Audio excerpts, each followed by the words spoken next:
All right, a mini sustained investigation development. This is going to get you thinking in terms of thematic ways to push ideas further. All right, so we're going to do a mini one to kind of practice this idea or this concept. Here are the basics. I want you to create a series of 3 small works that investigate one single idea. It doesn't have to be the idea that you're leaning towards right now as far as your after your self-exploration stuff. It could be anything that you want to kind of pull out of your brain to do something small and mini with. Okay, this doesn't have to lead into the big one at all. This is self-directed, so that means, the subject and the media or the mediums that you wish to work with are up to you. Make sure that it is obvious that you are focusing on some kind of elements. Whether you have a string of all 3 of them are focusing on form, or they're all focusing on the use of space, or they're all very linear in their approach, or if you want to focus on different ones on each one, but they shouldn't be without some kind of element structure at all. You have approximately 3 class days for each piece that you design. So again, we have 3 small actual works that you have 3 days to produce. Time outside on the weekends will probably be needed to finesse these. The idea is that you're working quick and you're pushing your ideas and your development and how you can kind of stretch this idea to at least 3 different concepts of your ideas. By small, I guess I mean, stay in the 9 by 12 or smaller category, all right, so that you have ample time to be able to push out with quality the ideas, the elements, whatever it is that you're trying to send for that. Start in your sketchbook. So I would, put something at the top of the page that says, mini SI challenge. If you had to make 3 pieces involving the same subject matter, what subject matter would you choose? Write down an idea. Go further into detail. Kind of scribble on this page, what about that subject matter do you wish to illustrate or express? So this is sort of a little bit of a brainstorm phase. How are you going to express it? So include, again, make note of some element of design that you think that you can respond to based on this type of idea. What kind of media do you think would best explore or express the idea, as well as, the element focus that you'd like to have, or elements? You can have more than one. Use resources where needed for inspiration and development. So, if you need to go on and look for photos, you took lots of photos over the summer. Maybe there's something within that could be something as far as a background, or maybe it's a springboard to an idea for this theme. So I think it's going to be important for you to maybe scroll back through some of those and see where you can be inspired by your own images. Take some if you need to. If you find images online, obviously we can't copy them, but they are springboards for inspiration, for giving you a concept or a support design that should never be what we copy. Again, drawing from references, photorealism, but that's not what we're going for. We're looking for a reference that is something that refers to giving you inspiration. something that helps you, like if you find a picture of a certain object and it helps you with the lighting idea, or you need help in how to draw it in perspective, and so on. So, our brains can't hold all kinds of information, and we have to look at resources, right, to help us out. But again, they're not there for photorealism and cloning directly. They're there for inspiration. So use multiple images for inspiration. Kim Jung-gi is an artist, and here's one of his quotes. He's an illustrator. He says, "Whether it was something I heard from people around me, or the animals I have seen from TV, or the scenes I saw from a movie, my drawings were always based on things that I saw. So looking back, all the things I did for fun was actually a great training for me. I'm still using the method of drawing from memory, of course, but sometimes I use reference materials when I need them." All right, so it's not beneath you to go look for a resource to kind of help you with something for accuracy, but again, we don't want to clone it. Explore possible media both at home and in the studio to best use your time in both locations. So if like there's the inks, the Martin Dr. Martin inks that are in my cabinet there, and you really want to use some vibrant colors of inks, or ink wash or something, those are there for you. Okay, so if you're like, well, I want to accent some of those, then you could do that at school on school days. Or if you cap those off really, really tight, put them in a Ziploc bag. You can travel home with it if you need to. Just be careful because they are little glass bottles. So things like that. Be aware of what you have at home, and be aware of what our supply possibilities are. At school, you've got jelly print, crazy textural things that could be a background. They could be cut and spliced and collaged, and then things are drawn over the top of them, or even painted over the top if you put sort of like clear medium over them. So there's so many different possibilities, but be aware of what you have access to at school, so you can kind of consider how you want to work in both locations. Here's some of our classroom materials, just to remind you of what we have. Some of these things you have at home, right? Graphite, I actually have little sticks of water-soluble graphite that, those sketch and wash pencil kind of deals.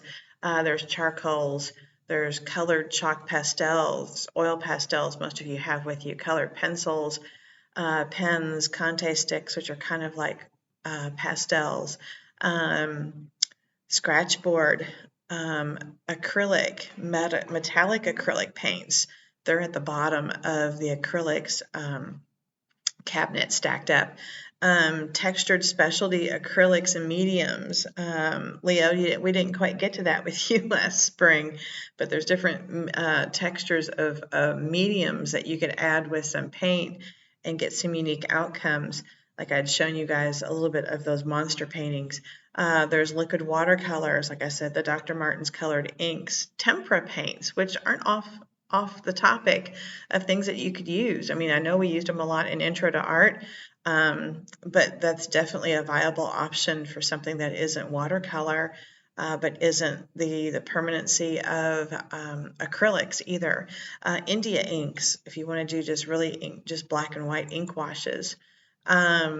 Collage and textured things. I've got pattern paper in the back. I don't know that I can get that out for you, but there's colored paper, there's Mod Podge if you want to seal something or cover it up.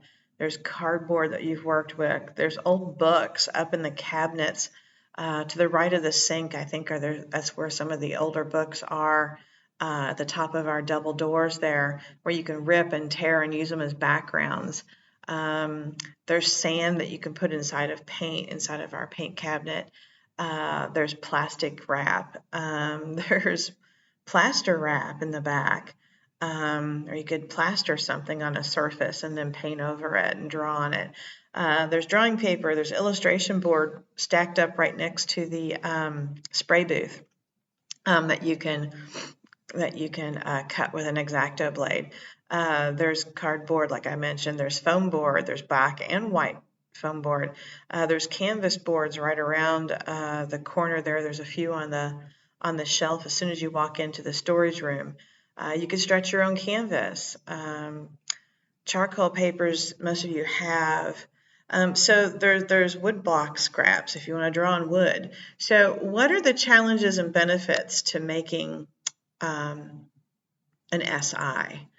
Our goal is to kind of maintain interest, right?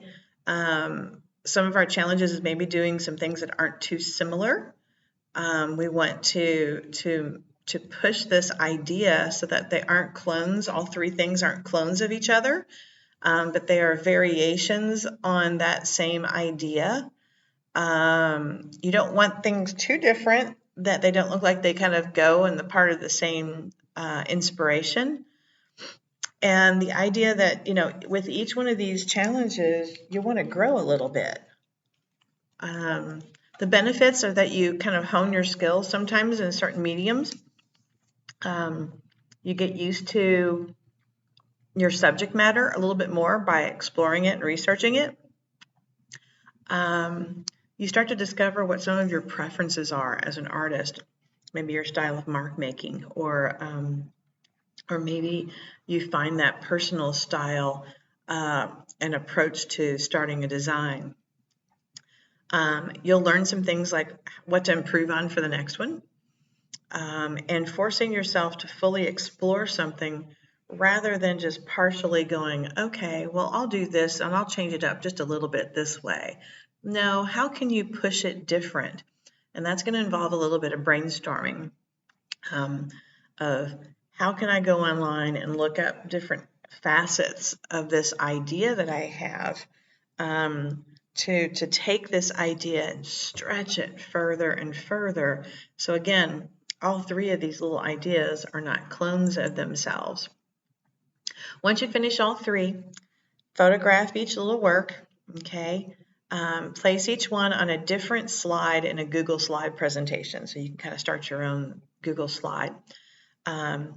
Use your iPad's record feature and talk me through your process of materials and ideas that lead to your final images. So you should be able to use your record feature. When you pull down from the top on your iPad, you have the opportunity to kind of record over the top of things, and so that it will walk through the little Google slide presentation. You can put it in presentation mode, and then talk over your slides. That on each one of those slides that has your work on it, you want to tell me what was the process that you went through to create it. What were all the materials that you utilized, and how were those materials important to kind of getting this idea across? And what were the ideas that led to your final image? Upload that little Google slide video to Schoology. All right, we might have to work on that a little bit and figure out how we get that to happen. Hypothetically, we should be able to upload a video to Schoology. They say we could upload those, but we'll find out, won't we? Connect with each other via Zoom, the two of you, and share the video with each other and give genuine feedback to each other about what you like about that person's SI. What are you confused by? What's working? What's not working? Be honest with each other. It's like, you guys are coming from two different minds, so you're kind of like a fresh viewer. If a viewer or a reader for this was going to look at it, what would be some of the questions they would have, and or what would they see that helps them kind of string those three little images along that works? So build each other up, but be honest if you don't see how something thematically runs. The only way we're going to kind of learn this idea is kind of by feeling it and sharing it with each other. Write down in your sketchbook what the other person's comments were. All right, pros, cons, however you want to list it. somewhere in your continuation of sketching book and notations on these images. And I would even suggest printing out a color version of each one of those images. Maybe you can write the notes next to them. Again, visuals is what we need to kind of go by. So you paste the small image into your sketchbook, and then you make this notation of comments that Leo said about your work, or that James said about your work, so that you have those notations and keep them in mind for future as we create other ones. Okay. So again, trim them up, paste them in the sketchbook next to your comments. Okay. So that is it, my friends. So let us go and explore our first mini SI.